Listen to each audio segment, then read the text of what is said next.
Hey TCL, hey group. Like we said, today's a big day. We've, it's obviously all of us, but we've also got a very, very special guest with us today. We've got the legendary Tim Bruckner.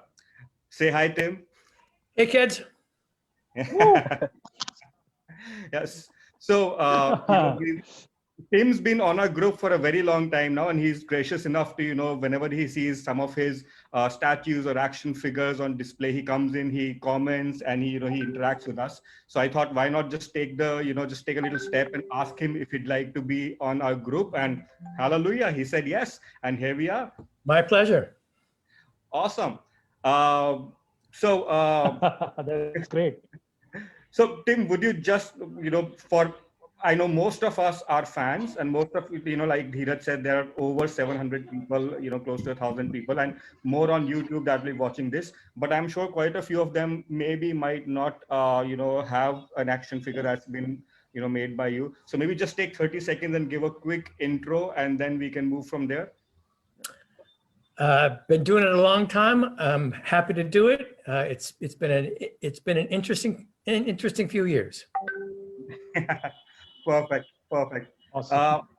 So you've been with DC and DC Direct and DC Collectibles for what, 20 years, more than 20 years? Well, I started with DC Direct in 1999, and I stopped working for them in 2017 when they moved from New York to Burbank, California. Okay. And I think currently, I don't know that DC is making any of its own product. I think it licensed.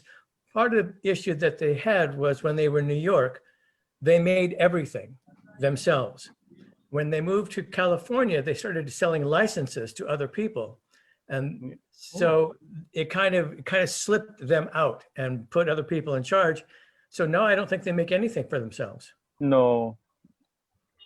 Yeah, and I think just recently they came out, I think because of the COVID situation and, other obviously long-term issues, I think just recently we heard the news that they had let go of a lot of people. And in fact, DC was closing DC Direct, and most of, they were not going to be making action figures or anything going forward. And I think everything was moving to McFarlane and other vendors like that, and they would no longer make their own action figures.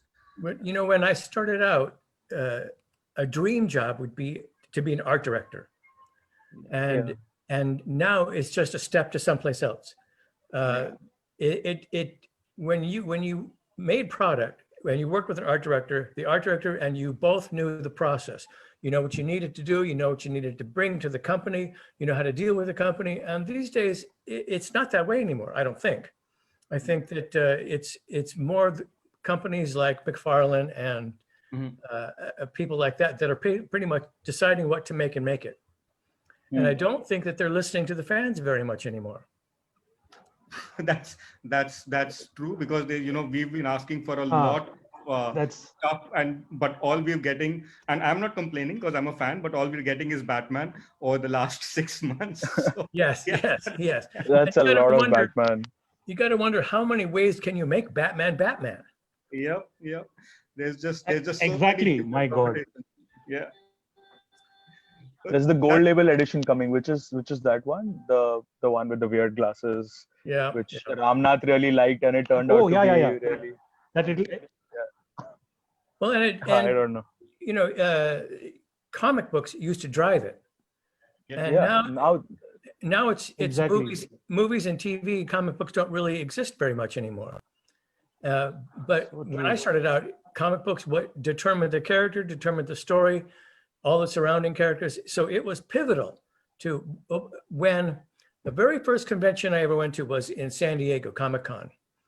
And I was behind a booth with a bunch of my stuff in it. And I saw a husband and wife walking in, and they stood in front of the counter, and we watched him point to a bunch of stuff in the cabinet. Most of it was mine. And I said, well, he said, oh, his wife said, yeah, well, he spent like $1,500 on your stuff. I said, wow, that ain't bad. But it was then that I realized that the people I was working for was that guy. It was important to him to have the stuff, spend his money.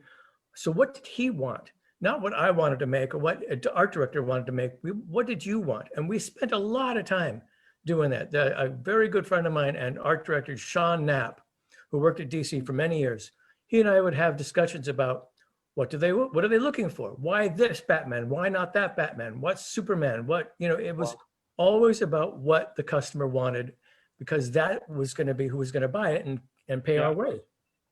Yeah, agreed. So why do you think that moved, that whole goalpost moved? And I understand people now buy it more out of movies, because the Marvel universe, the DC universe, all of these, the movies are very popular, and people who've never read comics are now, familiar with these superheroes because of the movies. So a lot of that driven by that. Do you think that's the only contributing factor? I think it's a major contributing factor. I think that I remember when I was a kid walking down to the liquor store to buy comics, and you'd walk down and you'd read it all the way home. And it was, that's how you decided who these characters were. They were explained to you, there was an image of them, and this plot unfolded, and you understood these people, and you couldn't wait to get to the next comic. But now it's movies and TV and TV and movies, and there's no guesswork, there's no interpretation. Superman is Superman because you watch him on TV or you see him in the movies. But in those days, you decided who this guy was. You decided what his character was like. And that's what we tried to do, is to make those characters for you. That's true. That's a very interesting point. But I mean, there's a dichotomy there also, right? I mean, like you said that, at that point of time, people read comics, they knew the characters, they knew what they wanted. And, comics had different shades. So they were familiar with all the different, the variations and the shades and the storylines. Now it's mostly black and white because of the movies. But then the movies have also, because of the movies, people at least 10 times are more interested in the superhero. So if there were like 10 people back then who were interested in an Iron Man, right now, because of Robert Downey Jr. and the entire universe, now there are 1,000 people who are interested in buying Iron Man action figures and Iron Man statues. Yeah, exactly. So it's take the good with the bad, or the bad with the good, or however you look at it. Yeah. So yeah. Well, invested a lot in Iron Man. I'm sorry, what? The company Hot Toys, they have invested a lot in Iron Man. They keep coming up with Iron Man figures every single year, some new variant or the other. And, honestly, after a point, it gets really saturating, and you want to see some new characters, some fresh characters. But then, as you said, right now, it's all driven by movies and TV. Well, when comic books were selling, when you bought them, the plot expanded book by book. Yeah. And characters were introduced book by book, and you could read a Superboy and a Superman comic, and still it was up to you to decide who these characters were, based on what you read off the page.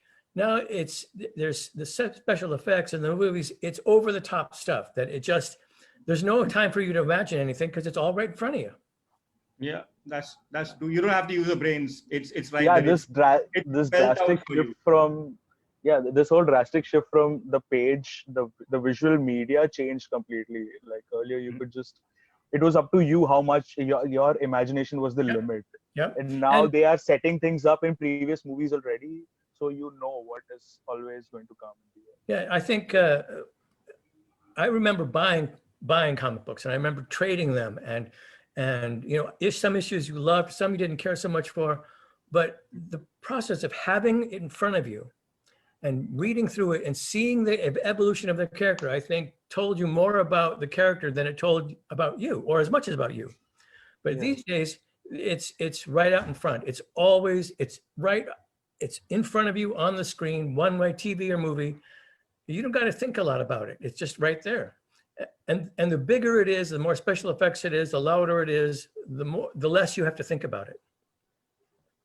Agreed, absolutely agreed. And in this group, we've got a lot of people which are hardcore comic fans. And, now obviously everyone's reading comics on their devices, on either their tablets or on their phones. But, a lot of people that still follow the weekly, issues that come out.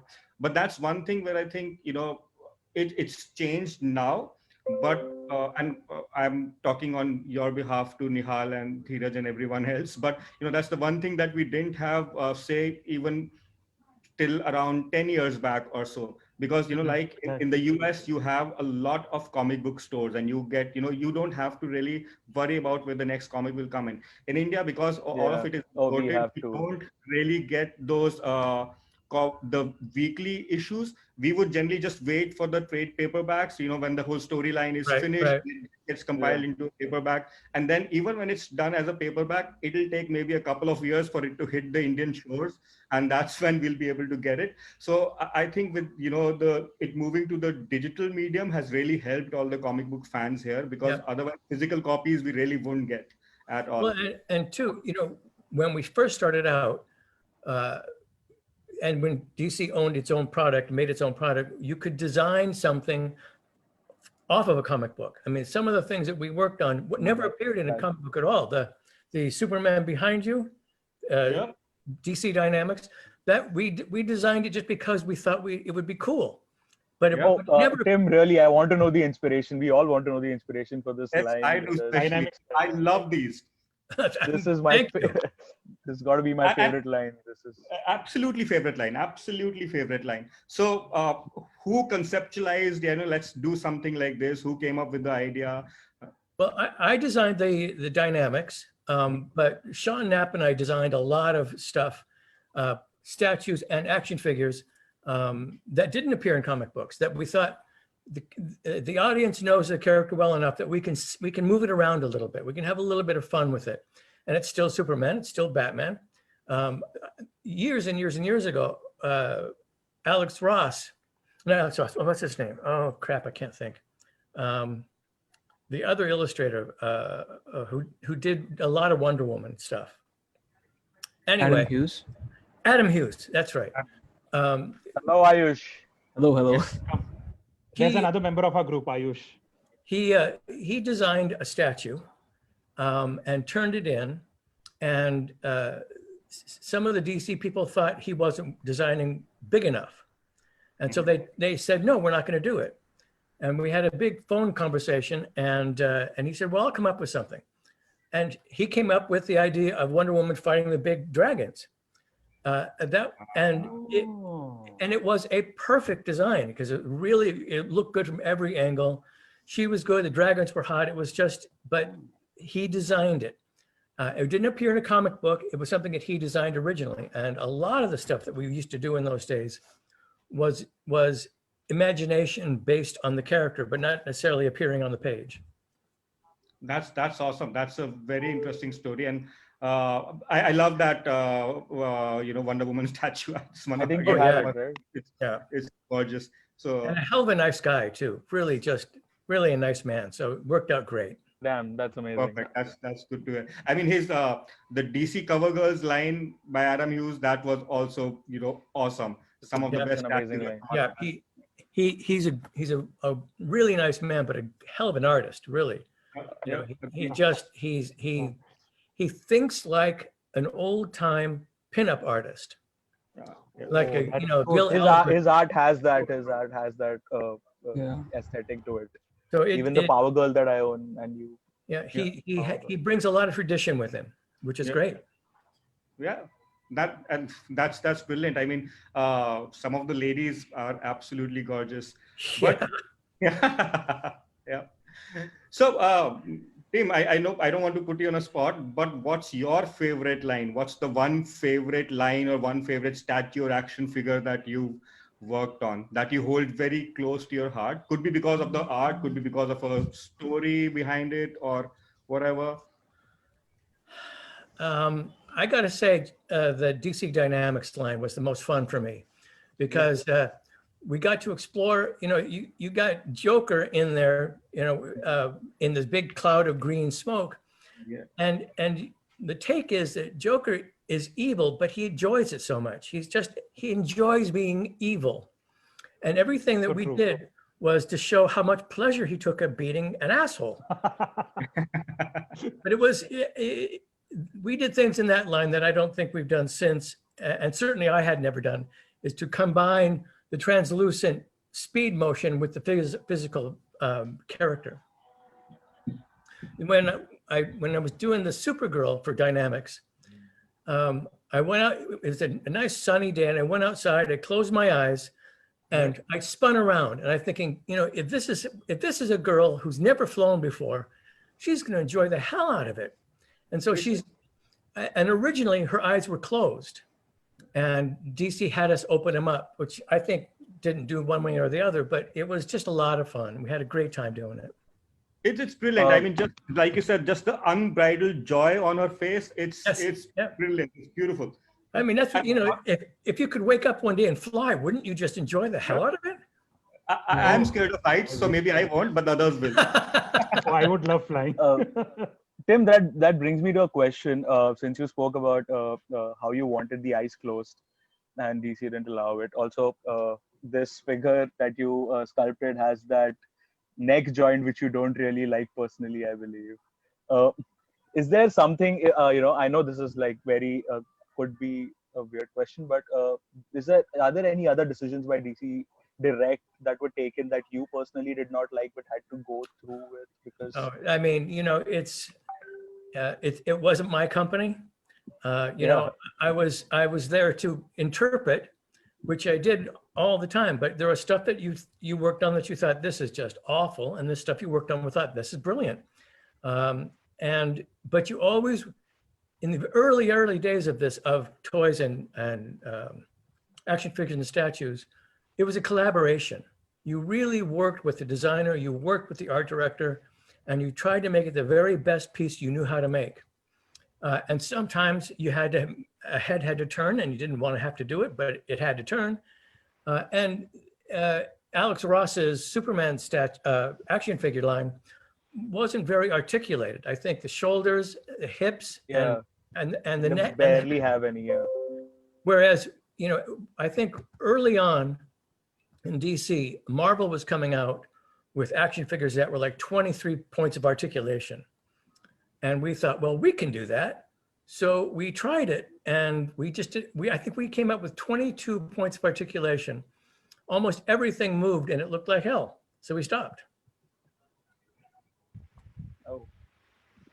But that's why I like it that way. I'm sorry, because you know I am a lazy person, so I don't really pose my action figures a lot. So I always like action figures. I mean, most of us don't. I mean, I don't. Yeah. So I prefer a good sculpt over articulation, and this line had brilliant sculpts. You know, it's like straight out of the comic books. Straight out of Kingdom Come.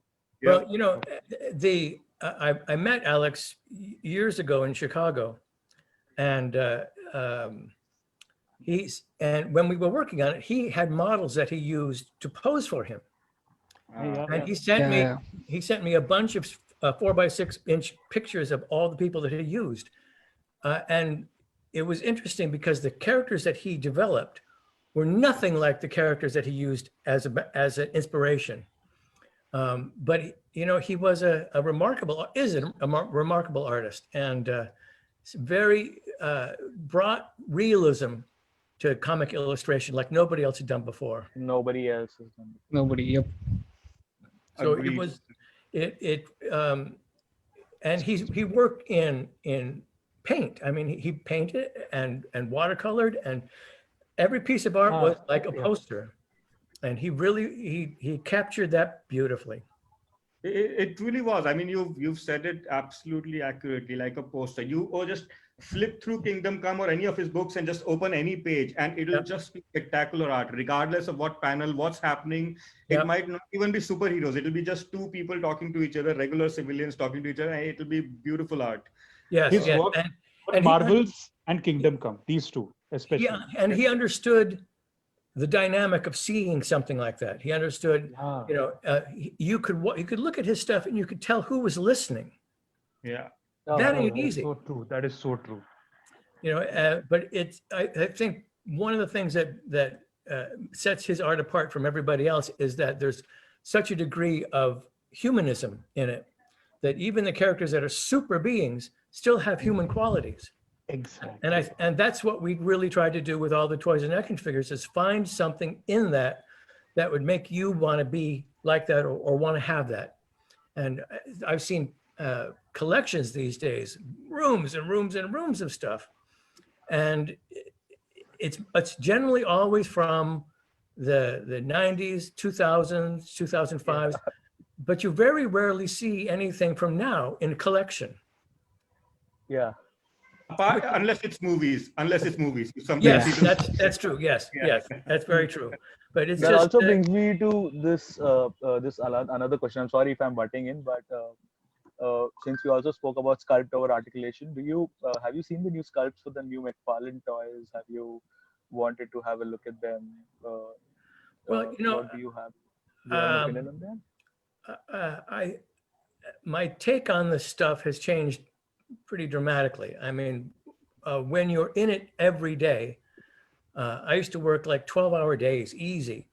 And when you're that involved in it, you try to put something in that piece that isn't just a toy, isn't just a statue. There's something underneath it, or in it. And I don't know that I see much of that anymore. I see a lot of digital sculpts that are highly, highly detailed, but I don't think it tells you much about the character just because they got lace panties or something. I mean, it's just, there seems to be a lot of emphasis on detail and not enough emphasis on substance. That's interesting. Yes. And that is very interesting. And that's also because maybe because of the movies or whatever, the whole collection community has exploded over the last 6-7 years.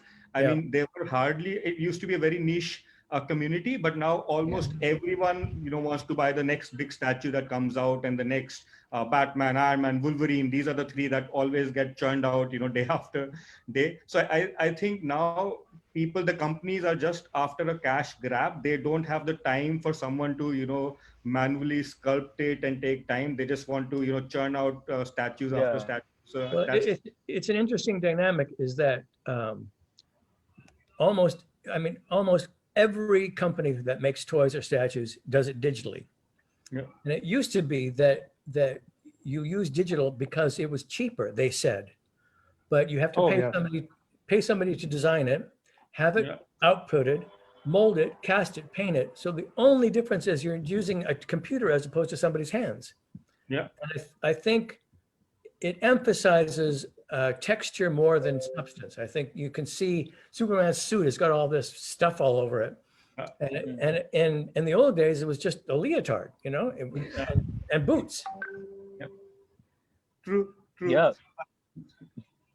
Sorry, I was looking at my figure. I was looking at my figure while you were talking about the leotard and the boots. Yeah, exactly. Yes. So that actually brings me to like a next question, which is basically, so you said it's all digitally done. What do you think about the kind of product that we find these days? Like, what are your thoughts on, like, specifically on McFarlane, for instance? He's really, taken the market by storm recently with his DC license. So what do you think of those? I think it's a societal thing. I think when you bought something, you kind of knew the process. You kind of knew that somebody sculpted it. You knew that somebody painted it. And it was all within the possibility of what you could deal with. I think the biggest difference between a traditional sculptor and a digital sculptor is that a digital sculptor can do textures like would take a traditional sculptor years to do. Yeah. But a piece isn't necessarily built on the texture of something. It's built on the attitude and the hand position, the eye position. What do you get from that? What is that character telling you about itself? That I don't think toys these days does that. I think it's more representational of what's on screen than it is in your life. And when I grew up, we had comic book fans who would talk to you for hours about what Superman meant. And you go, well, but it's just a guy in a tie with a cape. No, it's not that. And you're not getting it. And I thought, well, no, I'm not getting it.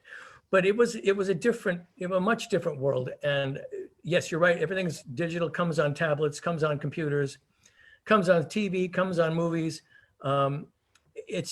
There's no reason for there to be much imagination on your part as a viewer. Because everything's there. The explosions are bigger, the monsters are bigger, the towns are crumbling.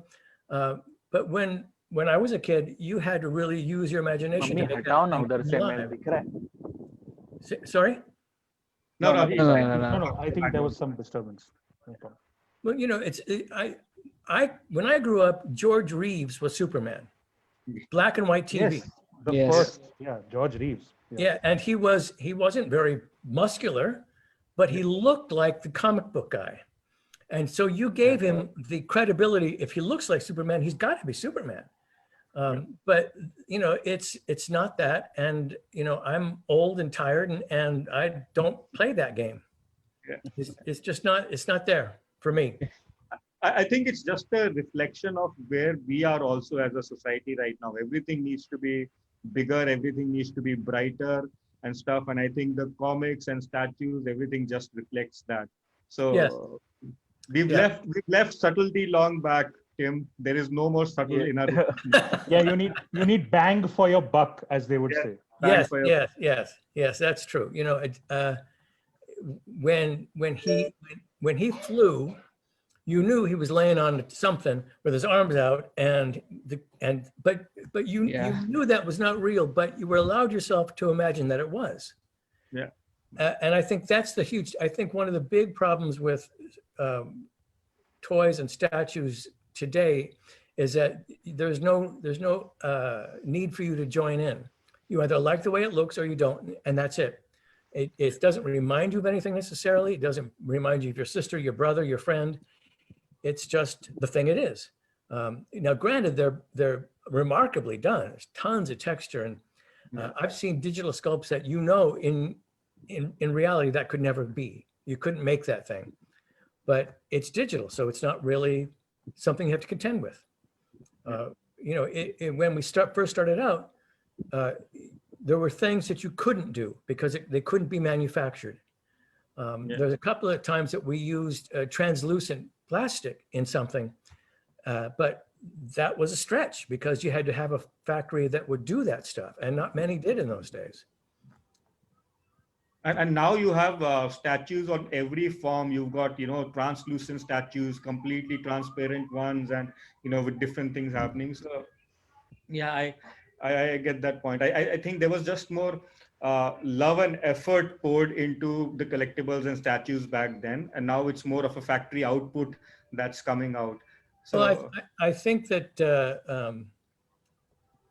and I don't want to keep saying in the old days, but in the old days, everybody that you dealt with pretty much had a sense of what it was they were doing. You talk to your designer, you talk to your art director, you talk to your mold maker, you talk to all of it, you put everything you had into that piece based on your limitations. Everything you couldn't do everything, but what you could do was explore pushing things out a little bit. You know, like we did with dynamics, you know, we can use the translucent bases with the solid figures. Solid figures. The figures are resin cast, but there's a calcium powder in that, which accounts for them being really dense. And the translucent stuff all had to be cast as one unit. So we pushed it pretty hard. And when I did the first batch, I think it might have been the first 4, because I think there were 8 altogether. Sean knew a company in China. And so he was given the job to find a company to make them. And 3 companies offered. Only one pulled through, and the one that pulled through was a little bit more expensive. And we went around and around on that. You know, is it worth it? Well, if they can make it, yeah. What's the point? So, but it's a world I don't know. I'm not crazy about it, but I don't do that anymore. So it's nothing that if I were ever to do any of the superheroes, I would really intensely want them to be as relatable as possible. You know, I'd like to see Superman laughing or smiling as opposed to showing off his muscles and frowning. I mean, because those guys, they must have thought some stuff was funny. Yeah. And why not show that part of them? Because it makes makes it easier for us to like them if they can crack a joke. Absolutely, and that's a common feedback of the. I personally love him, but that's a common feedback for Henry Cavill as Superman and the Superman that's there in the DC movies, that he's just too morose and too, intense all the time and doesn't really, even Christopher Reeve, like he used to smile. He had that whole positive. And Christopher Reeve. Yes, Christopher Reeve as Clark Kent was a buffoon, technically speaking. Say it again. Christopher Reeve as Clark Kent, he was a little fumbling, he had that different personality to him with that. So yes, and if you really think about it, here's a guy that was born on a different planet, comes down, gets a job in a newspaper, and has to downplay his superness all the time, and then he's Superman. It's got to be some joy in that someplace. Yeah. And why we don't get to see it, I don't understand. I mean, I would. It would be like seeing Santa frown. Santa, he's the embodiment of all that's Christmas, but sometimes he's got to be pissed off about something, an elf or something. And it would be nice to see those extenuating characters do something else. I mean, Lois was Lois, but I'm sure she got angry. I'm sure she wasn't always happy, or falling off a building and having him catch her. That would be interesting to explore the other facets of somebody's character, given who they are. That I think that Joker would be hysterical. I mean, he's a joker, and nothing he enjoys more than being an evil. Yeah. But he still has got to have, all of those characters have got to have dynamics we don't see and they don't show us. But I think that would be an interesting idea to let us see the other side of these people. It would, but then I think it would be like a hobby project, because if you're looking for numbers and you're looking for volumes, I don't think a lot of people would really buy them in bulk, because they'll still want the stuff that's coming out right now. So it'll be like DC or someone else saying that this is a hobby project. It's something that we're doing just for the love of the character. Doesn't matter if of just 500 sell, but let's do it. Well, and that's what's so interesting about the small model companies. There are small companies that produce essentially kits. So maybe they produce 100 or 200, but they've got a small enough market that they can really push things out, and they do. But if you're thinking that you're going to put an action figure together and it's going to cost you $200,000, you're not going to dick around. Yeah. Whereas you can explore more of it with smaller runs, but more intense product. True, that's true. And you're absolutely right about the custom companies. I mean, some of the concepts that we see from the custom companies are something that the regular companies won't even touch with a mile-long pole, because they're just more experimental. Yeah. Yes, there's a company that I'm working for currently who has built a following out of the characters that they do, and the characters they do are like odd old science fiction characters. The early Edison Frankenstein, or the creature from Black Lagoon. I mean, you see those, but you don't. But they're always, in some representation from the film. But there are other companies that are pushing them farther out, and that's really good to see. Oh, that's interesting. Is this a secret project, or are you able to tell the name of the company? I've been doing some small miniature pieces for a company called Blackheart. Okay. They've got a great line of stuff, and they're willing to push out a little bit. And I think most small companies who have a small audience but a reliable audience will start listening to what the customer wants, and there'll be a collaboration. And that's how the best stuff works, is if you're making it and they want it and they want it and you're making it, it bounces back pretty well. So, and this is something that's always interested me. How do you exactly know what the customer would like or would want? Because would you go with the comic sales, like this particular comic is selling more, so this character would be close to the heart of customers, or would you just maybe have a little focus group meeting and call a few comic book readers and just pick their brains as to, so how was that decided?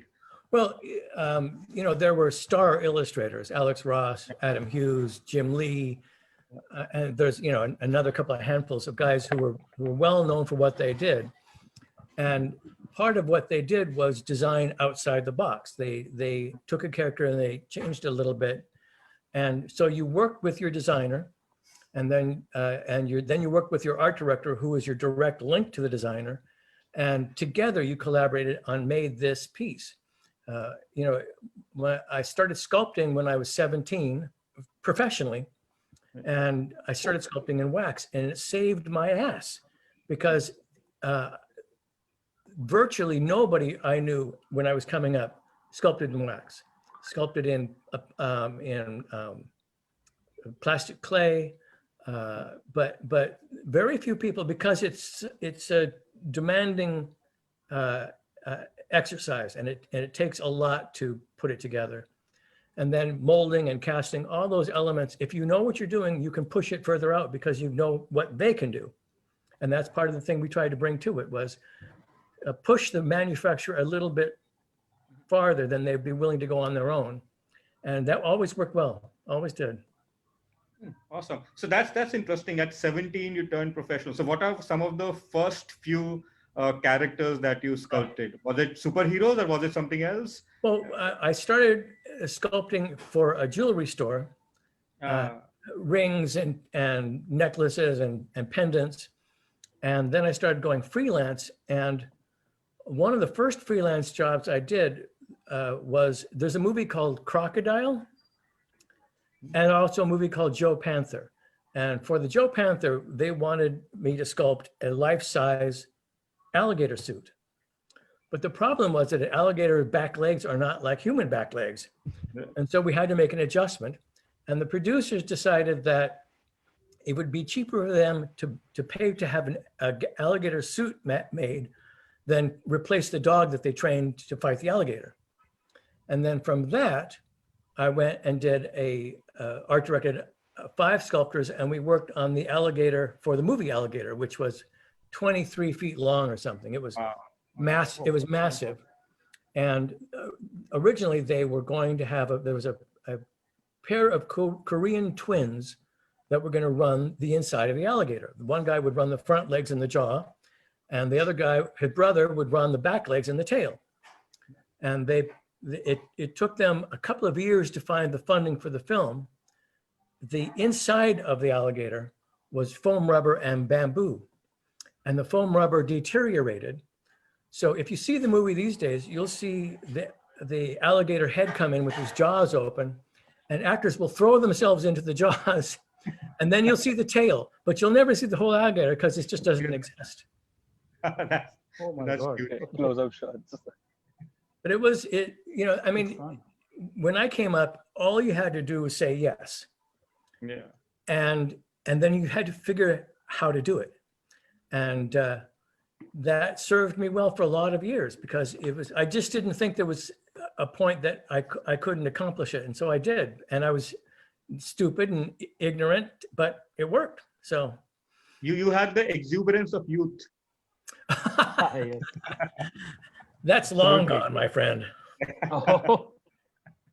So, Tim, from starting from that alligator, which is, I think, barely helped anyone, to being inducted in the Toy Fair Hall of Fame, to winning all of these awards. Do you think how was that? How was it when you were at that stage in your career?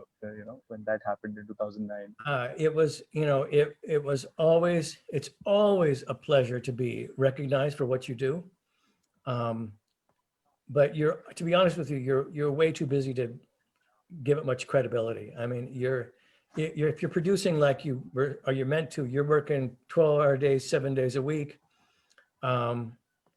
So it was about the work more than anything else. I mean, it's nice to be in the Hall of Fame, and it was nice to be celebrated, but you don't pay the rent by an award. And that's what you were looking for, is to make sure you got paid. But I'm sure it just adds a nice little cherry on top and makes you feel all warm and fuzzy that people, appreciate what you're doing, and they're giving you that award. So. Yeah, well, yes. I mean, you know, to be recognized for something you do is also always a great pleasure. I mean, and to be recognized for the work that you've done, you know, you don't get that very often in any kind of job. I mean, no one's going to say, well, you're the best art director I've ever seen. I can't wait to work with you. I mean, that's just not going to happen. So there are parts of the industry that recognize the ability to do what it needs to do. And that isn't what it is now, I don't think. I think it's more about the product we need to make based on the comic book or the movie that you want to see. And then you can put it on your shelf with the other 100 Wonder Women you have or something. But it's and get it out as quickly as possible. Oh yeah. It is when I first started out, I always assumed, because you know, when you look at the paint jobs of some of these statues, they're remarkable. Yeah. And I thought, you know, here's the woman who paints the eyes, here's the woman that paints the head, here's the woman that paints the toes. What I didn't realize is that they all had brushes, 4 different brushes between their fingers, 4 different colors, and something would come down and they paint the eye, then they paint the hair, then they paint the lips, and it would go down the line like that. And maybe 20 people later, the thing was painted, but it's remarkable ability. And you never hear about them. They're just part of the process, but you never hear what they're doing or how they do it or where they learned it. That's true, actually. I mean, we always hear about, or you know, what's glamorized and promoted is the art it's based on, or the sculptor. But you're right, we've never even given notice to who's actually painting it. And you know, unless there's just, I think, a couple of painters that we have in the community which are really sought after. But apart from that, the whole, you know, the lines that we don't get to hear who painted it. Well, when you look at an early DC statue, let's take the Wonder Woman and the dragons. Yeah, that's cast in white. Yeah. And in sections and put together. And somebody has going to paint her hair, her eyes, her bracelet, and the dragon scales, and all of that has to be done by hand and done perfectly each time. No matter how many times that statue comes down the line, you're responsible for what you do every single time. And that's quite a skill. And we don't give them a half a thought. Always sees the stuff on the shelf. That's true. Oh, that just, you know, the talk of the paint and the Wonder Woman statue just brought a question to my head. We still see that. It's something that we saw, that there was this trend of releasing the same statue in a 4 bronze format, you know, uncolor. I've never understood that. I've not been a fan. I'll be honest. I don't have any one of those. So I just couldn't understand how that originated or why people would go for that instead of a nice, beautifully colored statue. Well, but again, we did the Jim Lee Batman and Jim Lee Superman. Those were full color. Then they made them smaller, and then they issued them as bronze finished, and then bookends. And I thought, well, why? You know, if it's not bronze, Rachit, why? If it's not bronze, then it's not bronze. And the part of the beauty of bronze is the way it feels and the weight of it and the actual metallic finish that it's got. But painting it brown and putting a glaze on it doesn't make it bronze. Absolutely. Yeah, we have a comment. We have a comment by Varun that says those look pathetic. Yes, they do. I think we should take another look at the comments where Varun's asking, what's your favorite character that you have sculpted? You know, like it could be from DC or apart from that. Superman is always fun. Wonder Woman is always fun. Batman's kind of a snore. It's a guy in a helmet with ears, and you think, okay, and his costume changes so dramatically from he's got to have a garage full of costumes. I mean, he can't have just one. He's a billionaire. He's a billionaire. He can. Okay. Yes, he can. But you know, Wonder Woman is always interesting because she's got to be good looking, but she's also got to be strong. And it's not an easy thing to portray a woman with strength without having her frown all the time or show her fists. So, and that's what we were talking about earlier, is the incarnation of these characters. Who are they? Yeah. How do they come to be who they are? And how can you make people understand that there's depth to these people? And that's always tough. It's always a challenge. I'm sure. More so in this country. Yeah. A lot of people don't even understand why we collect what we do, or Well, because you guys are weird, so that's that. That is true. Yes. We will take that as a compliment, Tim. We'll take that as a compliment. Please do, because we're all pretty damn strange. So that works out good. My favorite sculpt's got to be the Norman Mackay and the Spectre. Say again? From the Norman Kingdom Mackay Come. and the Spectre, Kingdom Come, yeah, Spectre, and Norman Mackay. That's got to be my favorite sculpture. of Norman yours. Mackay was just so good. And you know, beautifully that rendered. Norman Mackay was based on Alex's dad. Yes. Exactly. Yes, Nice. dad, yes. Yeah. And Our Girl was based on Anna Nicole Smith, I guess. and he sent me pictures of his dad so that I sculpted his dad. Wow. That's nice. No wonder it's so good. Well, he was always willing to give you as much reference as you needed. If you ever had I don't see what's the top of Superman's boot look like, and he would send you a drawing of what the top of Superman's boot looked like, and because it was important for him to make sure that not only was this character being represented, but his version of the character. His version of the character. Exactly. Yeah. And because he was such a realist, it wasn't a big challenge. It wasn't a big issue to interpret his work because it only could go one way. Whereas, there are certain things that Jim Lee did that you could have some flexibility because his style wasn't quite as demanding as Alex Ross's was. Alex Ross's. But I mean, your collaborations with Jim Lee have also been epic. The Hush statues, the Catwoman, Batman statue. Yeah, The Hush Kiss statue is like fantastic. But and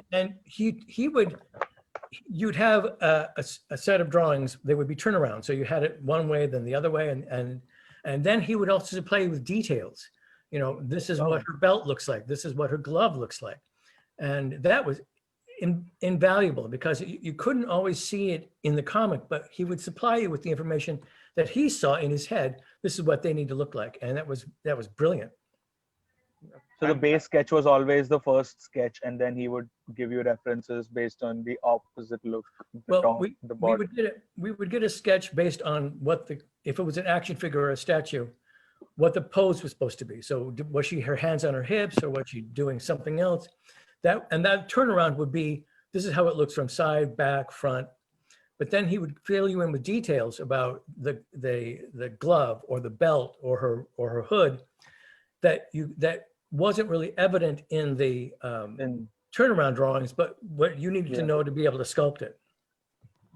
Because in this case statue, there was I thought one of the pictures that you shared is what we don't usually see is them without their lips touching, Catwoman's face with her eyes closed and the lip puckering out, and a bit of Batman also, which we don't really see from all angles. There'd be no way that that either Batman and Catwoman or Superman and Wonder Woman could kiss. You couldn't paint it, and the heads would have to be cast together, and then they'd have to fit into the neck slots together, and the dynamics would be just because every cast is altered a little bit, sometimes by the temperature of the resin, sometimes by the temperature of the mold, but it always there's not perfect identical pieces. And so to get them to be close was as close as we were ever going to get. They were never going to lip lock. Yeah. But I think it works better that way. It's like a tease. I think exactly. Like you're it's almost a tease. there. Yes. So you anticipate what's going to happen. So I think it works out perfectly. Yeah, it works out perfectly, and you can see that. I think the difference between Superman and Wonder Woman and Batman and Catwoman is there's anticipation from both Superman and Wonder Woman. But to Batman and Catwoman, it's just like, well, all right, let's get it over. Let's do it. Come on. I haven't got all day. Oh God. Oh yeah, it shows actually. They in the flight pose definitely it shows. They have anticipation. Yeah, there's a you know what's going to happen, but they're not sure what's going to happen. And that's what's so interesting about it is, what's this going to be like? If I was Superman kissing a Wonder Woman, what was I going to be doing? That would be some kiss. And as done by Frank Miller and that is some kiss. Yeah. So they, you also, I think, came out with a second statue of the Wonder Woman and Superman, which was the holiday special where they had the mistletoe on top of that was dreadful. God, Yes. I mean, really, that was just, somebody thought, I know, we'll make it smaller and make it Christmassy. And he thought, I don't see how it works. It didn't work for me, but I'm not the guy who made it. So there you go. No, but it doesn't work at all. I mean, as if Superman and Wonder Woman are just going to see a mistletoe and say, okay, we have to kiss. And they're flying. And they're flying. Where will the mistletoe come from? Where is the mistletoe coming from? Is it hung from a plane somewhere? How does that work? Is that a plane? Is that mistletoe? Duck. So I saw on your account, Tim, that you, I think, just recently shared some sculpts of Two-Face. Yeah. So is that something? Are you getting back in the game, or is it just a hobby? This was, I was asked to do Two-Face and Joker. And Joker, yes. And come up with something that I thought would work. I think Two-Face was better. Joker, I didn't think was quite as happy to be mean, but Two-Face, this guy just got stuck. I mean, it's not something he planned out. You look at Joker and you realize that's all planned out. His shirt, his tie, it's all planned out. But with Two-Face, he just was the victim. And so you got to make him look damaged. But for the good side, I used Jude Law. So you think that at one point he was really great looking, and then this thing happened to him. So who did you pick for the bad side? I can't tell you. But Jude Law as Two-Face, interesting choice. Interesting, yeah. That's actually pretty interesting. Well, it was before Two-Face, before he became Two-Face, he was apparently a really handsome guy. Yeah. Harvey Dent, yes. And who's more handsome than Jude Law? Yep, that's there. I agree, actually. That's still Rachit would have been debating about this, talking about himself, but no. No. I'm the bad bit. I'm the other Two-Face. I'm the second half. I wasn't going to say anything, but okay. Oh yeah, that's good. That's brilliant. So I just questions. Yeah, I have one quick question for this line. I know Flash was something that you were making. Yes. Were there any other characters that were, being thought of as possible development for this? Just conceptualized. Well, I did Flash. The main character is roughed out in clay, a mold made, resin cast, and then the surrounding materials are sculpted on top of the character. And I'd gone to the point where I had the main character. He's running, the streams are coming off him. And it was then that DC decided we're not going to make anymore. And I think partly because it was expensive to have them manufactured. But I wish I would have, I think there's a bunch of characters that could have worked in that format. Oh, but, Flash was certainly a natural, and Aquaman too was a natural, and that worked out well because it was in water. And so there you go. Yeah. That was beautiful too. And I think maybe Firestorm. I would have loved to see Firestorm. Firestorm fire. Well, write DC and tell them to get on with it. I will do. We have a question about that. You have at least 4 customers here, so four customers are for sure. All right, Varun is already asking if there's a plan on relaunching the Dynamics line. Rachit, you have to write that letter. Yeah. There you go. Yep, 5 customers right there for you, Tim. Yeah. Thank you, guys. It's been a great pleasure, and thank you so much for inviting me. Thank you so much. Thank you for joining me. It's been amazing. It's been an honor. It's actually been amazing. We're all big fans. Continue interacting with you on the group. So once again, thank you Thank you very much. Thank you so much. Thank you so much. Stay safe, stay healthy. Bye-bye.